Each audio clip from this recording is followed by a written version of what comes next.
I never imagined I'd be the man who left his own wife sobbing in a crowded restaurant, but that's exactly what I did. It wasn't just about one dinner. It was years of being torn down in front of strangers, and that night, I finally snapped. My name's Daniel.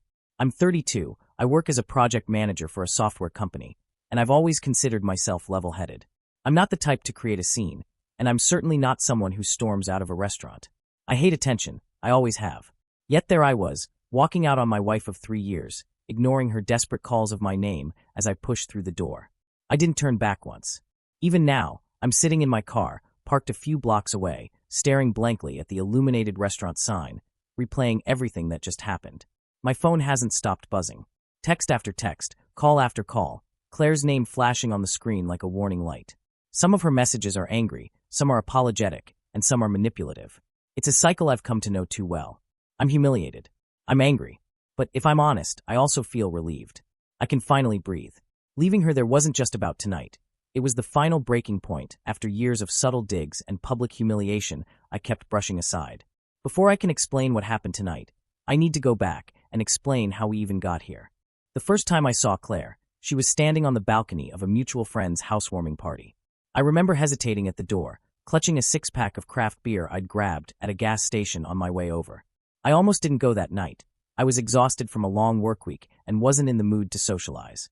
But there she was, standing alone in a sea of noise and chaos, looking effortlessly radiant. Long, dark brown hair, hazel eyes that glimmered when she smiled, and this confidence about her that made her seem untouchable. We ended up talking for hours, just the two of us on that balcony, while laughter and music spilled from the apartment behind us. She told me about her job in marketing, her dreams of becoming a creative director, and her love for travel. She was bold and funny, completely comfortable in her own skin. I felt like I'd met someone from another world, a whirlwind in human form, and I was captivated. Our first date was simple coffee at a small cafe downtown. I remember being nervous, but she immediately put me at ease. Claire wasn't afraid to take up space. She laughed loudly, ordered a pastry without hesitation, and spoke with this fire in her voice when she talked about her passions. I admired that. I was the reserved one, the overthinker who analyzed everything before speaking, but around her, I felt alive. That first year of dating was a dream. Spontaneous weekend getaways, late-night conversations that stretched until dawn, quiet Sundays spent curled up on the couch watching movies. She challenged me, made me try new things, and seemed to see a version of me I didn't know existed. Everyone around us said we were perfect together, and at the time, I believed them. So after 2 years of dating, I proposed. She said yes, and I thought I was the luckiest man alive. It wasn't until later that I started noticing the cracks. At first, it was little comments. Harmless, I thought. Like when we were out to dinner with friends, and she joked about how indecisive I was when ordering food. Everyone laughed, and I did too, but I felt a flicker of embarrassment. Then she started making comments about my job. She'd say things like, "Daniel's work is so boring," with a laugh, dismissing what I did as unimportant. Once, at a dinner party, she joked about how I always played it safe and wasn't adventurous enough. I chuckled along, but inside it stung. I tried to tell her, once, that her jokes hurt. She apologized, said she didn't realize, and promised to be more careful. For a while she was. But the cycle always repeated. Marriage didn't make things better, it magnified everything. About 6 months into our marriage, she invited me to a fancy dinner party hosted by one of her co-workers. I was already nervous because I'm not great at social situations, but I wanted to make a good impression. That night, she pointed at my tie and laughed, telling everyone, "Daniel can't dress himself to save his life." Everyone laughed. I forced a smile. On the drive home, I said quietly, "That wasn't funny." She rolled her eyes. "Daniel, lighten up. They were laughing with you, not at you." But that wasn't how it felt. The teasing got worse over time. When we were around her friends, she'd tell stories about me that made me look clueless or incompetent. She'd say things like, "Daniel's so shy. Isn't it adorable?" I started becoming quieter around her friends, barely speaking, because I didn't want to give her more material. People might wonder why I stayed silent for so long. Why didn't I put my foot down? The truth is, I didn't want to be that guy, the one who couldn't take a joke. And when it was just the two of us, she was incredible. She was affectionate, supportive, and attentive. I clung to that version of her, convincing myself that her teasing wasn't malicious, that maybe I was too sensitive. But over time, those little comments chipped away at me. I started feeling invisible in my own marriage. About 3 weeks ago, we were at a casual get-together with friends. Someone brought up travel plans, and Claire laughed. If Daniel planned our trips, we'd vacation at a library. Everyone laughed. I forced myself to smile, but something inside me cracked. Later that night, I told her, "Please stop making me the punchline. It hurts." She sighed, "You're overreacting. No one thinks you're boring." I felt dismissed, unheard, and utterly small. So when I got promoted at work, a position I'd been working toward for years, I thought celebrating with Claire would be a good night for us. I made reservations at a restaurant she loved. I wore the suit jacket she'd once complimented, and I was proud of myself. For the first time in a while, I felt like I'd accomplished something worth celebrating. When she walked into the restaurant that night, she looked stunning. Heads turned when she entered, her red dress flowing elegantly. I stood up to greet her, kissed her cheek, and told her she looked beautiful. She smiled, and for a moment, I felt like we were that couple again, the one everyone envied. We ordered drinks, clinked glasses, and she congratulated me on my promotion. I told her about the recognition I'd gotten from my boss, and she seemed genuinely proud. For a brief moment, I thought maybe I'd been overthinking things. Maybe we'd have a perfect night. But then, as the evening went on, she made a joke about how I took so long to choose a dish. I brushed it off. Then she teased me about stressing over the promotion, laughing and saying, "It's just a title bump." I tried to let it go. When the waiter came by to ask if we were celebrating something, I smiled and said, "Yes, I just got promoted." He congratulated me warmly, and I felt a flicker of pride. But then Claire cut in. "Oh, don't make it sound like such a big deal," she said, laughing. "He just gets to sit in more boring meetings now." The waiter chuckled politely, but I felt my face burn. She kept going, joking about how I wasn't ambitious, saying she'd pushed me to apply for the promotion. I stared at her, stunned, while people at the table next to us glanced over. She smirked, oblivious to the humiliation burning in my chest. I set down my fork, pushed back my chair, and stood up. She blinked at me, confused. "Daniel, where are you going?" "I'm done," I said quietly. "I can't do this anymore." "What are you talking about?" "Sit down," she whispered sharply. I shook my head, grabbed my coat, tossed some cash on the table for my meal, and walked away. She called after me, her voice echoing through the restaurant, but I didn't turn back. I pushed open the door and stepped into the cool night air, my heart pounding, shame and relief swirling together like a storm. Now I'm sitting here in my car, parked a few blocks away. My phone won't stop buzzing. Angry texts, tearful apologies, panicked voicemails. I know I humiliated her by leaving. But after all the time she humiliated me, I couldn't take it anymore. And now I'm wondering, did I go too far? The glow of my phone screen lights up the car's interior again, another buzz cutting through the silence. Claire's name flashes across the screen for the 12th time in a row, her latest message a frantic. "Where are you? Please don't leave me like this. People are staring." I tossed the phone onto the passenger seat and gripped the steering wheel tightly, feeling my pulse hammer in my ears. I should feel guilty. Maybe I do. But right now, guilt is overshadowed by the crushing weight of years of pent-up frustration that I've swallowed just to keep the peace. My therapist once told me I'm conflict avoidant, that I'd rather stay silent than risk confrontation. I laughed it off back then, but sitting here now, I realize she was right. I've spent years trying to avoid fights, and now I've created a scene bigger than anything I could have imagined. The thought of going back inside crosses my mind. I imagine the scene, me walking back in, everyone's eyes following me, Claire crying, pretending to be the victim while I look like the cold, heartless husband who abandoned her mid-dinner. No, I can't do it. Not tonight. Instead, I start driving. Not home, not anywhere in particular, just driving. The hum of the tires on the road and the cool night air through the cracked window calm me. For a while, I just cruise aimlessly through the quiet streets, my mind replaying our relationship like a highlight reel I didn't ask for. When I first met Claire, she was this magnetic force I couldn't resist. She had a way of making me feel like I was the only person in the room, like I was interesting and exciting. I'd never felt that before. I was the shy guy in college who blended into the background, the reliable coworker who got things done but was never the center of attention. Claire was the opposite. She was vibrant, loud, charismatic, and completely unapologetic about it. I thought we balanced each other out. But somewhere along the way, that magnetism started to feel like a spotlight I couldn't escape from. It wasn't like she woke up one day and decided to humiliate me. It was gradual, subtle, and wrapped in humor. Claire was the kind of person who thrived on being funny and charming in social settings, and at first I admired that. But I became her favorite subject. My quirks, my habits, my cautious nature, they all became punchlines. And the thing is, people laughed. She was so charismatic that her jokes always landed. They thought we had this playful dynamic, that I was the straight man to her comedy routine. I didn't mind it at first. I thought it was harmless. But over time, those jokes started to feel like tiny knives. She'd tease me for being quiet, for overthinking, for being risk-averse. She'd laugh about how I wasn't handy around the house, or how I always asked for her opinion before making decisions. Daniel couldn't pick a couch without me, she'd say once at a party, and everyone roared with laughter. I laughed too, but deep down, I felt emasculated.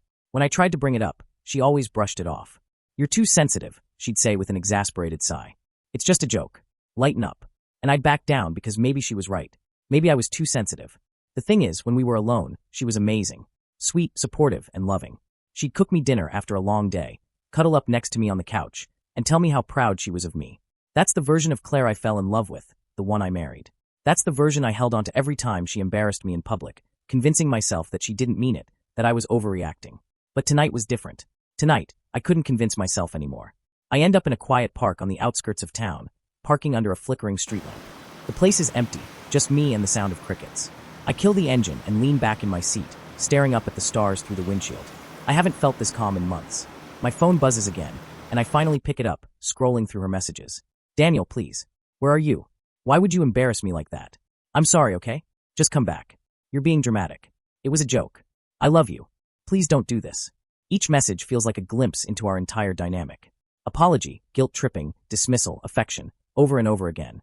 I scroll up further, reading texts from earlier in the day when she was hyping me up for tonight. So proud of you, babe, she wrote. You're amazing. And she meant it, I'm sure she did. But that didn't stop her from tearing me down the moment she was in front of an audience. I tossed the phone aside again and closed my eyes, trying to make sense of my feelings. I love Claire. That's the hardest part. I love her so much it hurts, and I don't want to lose her. But I also can't keep feeling like this, small, humiliated, like I'm never truly respected by my own wife. I think about my parents. My dad was quiet, like me, and my mom was the loud, outgoing one. Growing up, I'd hear my mom tease my dad about being boring, about never speaking up. At family gatherings, she'd make jokes at his expense, and everyone would laugh. I didn't think much of it as a kid, but now I see it clearly. My dad spent his life shrinking himself to keep the peace. I used to wonder why he never stood up for himself. Now I'm realizing I'm becoming him. That thought makes me sit up straight. I don't want this to be my life. I don't want to spend years pretending I'm okay while I'm slowly breaking inside. I love Claire, but love shouldn't feel like this. I check the time. It's almost midnight. Claire's probably home by now. I picture her sitting on the couch, makeup smudged from crying, scrolling through her phone, waiting for me to walk through the door so we can pretend this never happened. That's what we've always done. Something bad happens, we fight, we make up, and then it's like nothing ever happened. But I'm tired of that cycle. I take a deep breath and start the car. Instead of heading home, I drive to my best friend Mark's house. Mark has known me since college, and he's one of the few people I've confided in about my marriage struggles. He lives alone, and I know he won't mind me showing up unannounced. When I pull into his driveway, all the lights are off. I knock on the door anyway, and after a few minutes, Mark opens it, bleary-eyed and wearing pajama pants. Dude, he says, rubbing his eyes. It's 1 a.m. I know, I say quietly. I'm sorry. Can I crash here tonight? Mark takes one look at me and steps aside. Yeah, of course. I collapse onto his couch while he grabs me a blanket. What happened? He asks, sitting across from me. I walked out on Claire tonight, I say flatly. He raises his eyebrows. Walked out like in public? Yeah, at a restaurant. She humiliated me in front of everyone again, and I just left.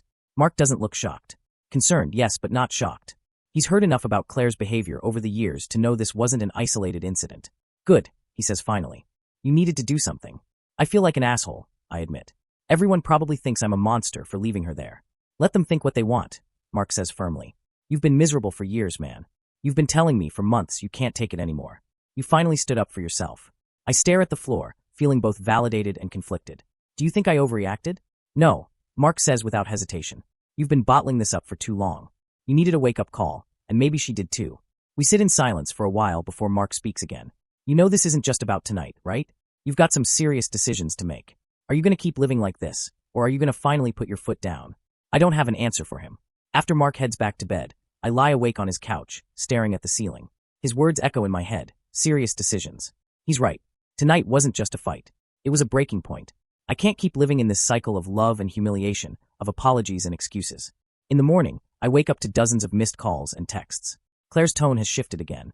Now she's begging me to come home, saying she's scared and doesn't want to lose me. She's apologizing, promising to change, telling me she loves me more than anything. Reading her messages makes my chest ache. I know she means it, in her own way. But I've heard these promises before. I text her back finally. I'm safe. I'm at Mark's. I need some space. Her reply comes instantly. Please come home. I'll do anything. I'm so sorry.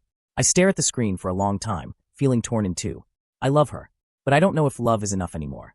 I finally drive home late in the afternoon, sunlight spilling across the quiet street as I pull into the driveway. My hands grip the steering wheel tightly, as if letting go would somehow let my courage slip away. The house looks the same as it always has. Neat little flower beds Claire planted, the the soft white curtains she picked out fluttering in the window.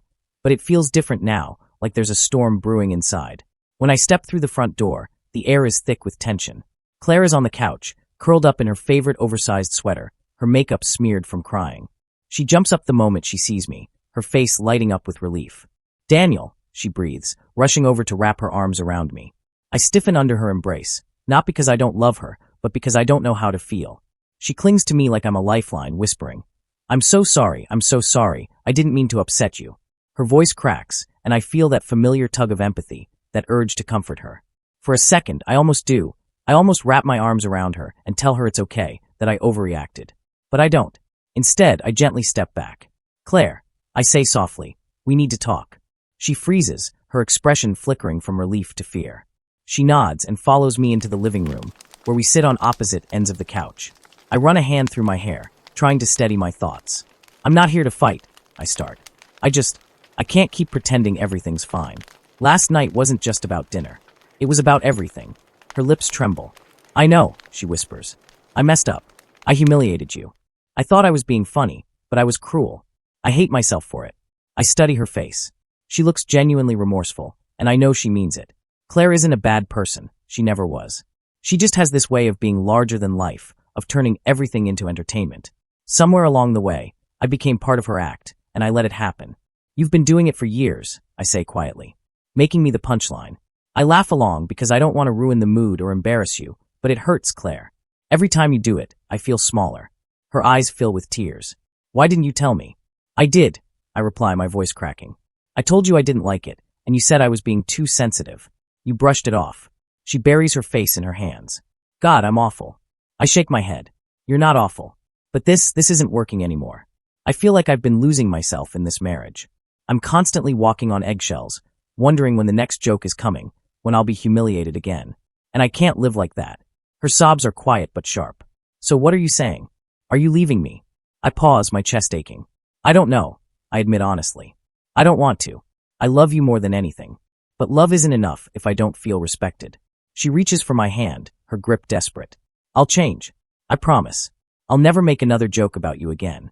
I'll get help if I have to, therapy, whatever you want. Please, Daniel, I can't lose you." Hearing her say that breaks me. I've spent years feeling like I'm the only one fighting for this relationship, but now I see the fear in her eyes. She loves me too. Maybe she just didn't realize how much she was hurting me. I take a deep breath. If we're going to fix this, it's not going to be easy. It's not just about stopping the jokes. We need to work on communication. We need counseling. And I need time to feel safe with you again. She nods quickly, tears streaming down her face. "I'll do whatever it takes." The next few days are heavy. We don't fall back into our usual routine like we always did after fights. There's a weight between us, but for once, it feels like a necessary one, a sign that we're actually taking this seriously. We both agreed to start therapy, both individual and couples. I book the appointments because I know if I leave it up to her, she might get overwhelmed and forget. The first session is awkward. Claire admits that she grew up in a family where teasing was a love language, where if you weren't being roasted, you weren't being loved. She never realized how deeply her humor cut me because she thought it was normal. I admit my own fault. I've been conflict avoidant my entire life. I let things slide because I didn't want to rock the boat, but in doing so, I let resentment fester until it exploded. It's uncomfortable, but it's progress. Weeks pass, and I notice small changes. Claire starts paying more attention to how she speaks about me in public.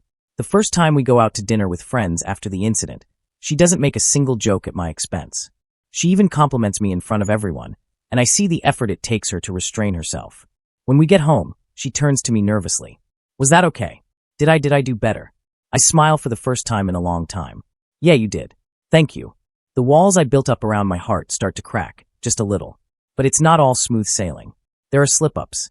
One night, she makes a comment about me taking forever to choose what to order at a restaurant, and I feel my chest tighten. She sees my reaction instantly and apologizes before I can even say anything. It's hard not to feel like we're walking on eggshells, but I remind myself that real change takes time. We keep going to therapy. We start having deeper conversations about our childhoods, our fears, and our communication styles. Claire learns to pause before she speaks, to consider how her humor might land. I learn to speak up when I'm uncomfortable instead of swallowing my feelings. Slowly, the resentment begins to fade, replaced by something fragile but hopeful. Months later, I look back on that night at the restaurant as a turning point. For so long, I thought I was the bad guy for leaving her there. I thought I'd done something unforgivable. But now I realize that walking out wasn't about punishing her. It was about saving myself. And maybe in some strange way, it saved us too. Claire and I aren't perfect. We probably never will be. But we're trying. We're rebuilding trust, brick by brick, and it's exhausting but worth it. Because beneath all the hurt, we still love each other deeply. Sometimes, I wonder what would have happened if I just swallowed my pride that night, if I'd gone back to the table and laughed it off like I always did. Would we still be stuck in that toxic cycle, pretending everything was fine while I slowly faded away? I'm glad I'll never know the answer. That night was the hardest decision I've ever made, but it taught me something invaluable. Love isn't about sacrificing yourself to keep someone else comfortable. Love is about honesty, respect, and the willingness to fight for each other. And for the first time in years, I feel like we're finally fighting for the same thing. Speech Balloon, what do you think? Was I wrong for walking out, or was it the wake-up call we both needed? Pushpin like, comment, and subscribe for more dramatic Reddit-style stories.